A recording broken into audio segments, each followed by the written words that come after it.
This is your LA in a minute, and I am here at the Westside Pavilion, which at one time, not too long ago, was one of the premier places to shop in all of LA. But now it's been mostly transformed into offices by Google. So what happened to Westside Pavilion? Let's get into the history. The Westside Pavilion occupies a space formerly housing the Westland Mini Mall, which grew in 1964 to incorporate a freestanding May Company, a Vons, as well as the beloved Pickwood Movie Theater and the Pickwood Bowl. But prior to all that, the space was occupied by the Pico Drive-In Movie Theater from 1934 to 1950.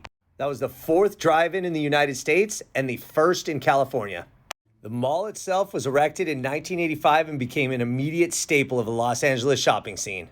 It was designed by renowned architect, and please excuse my pronunciation, Jan Yerde, who also designed structures for the 1984 Olympic Games in Los Angeles, as well as the Bellagio in Las Vegas. The mall was renowned for its glass roof, tile floors, walkways, and bridges, and it distinguished itself from the competition accordingly. The very first Aeropostale opened up in the Westside Pavilion in 1987. The mall has played a role in TV shows, movies, and videos, including the outside scene from Clueless, as well as an inside scene from Tom Petty's Free Fallin'.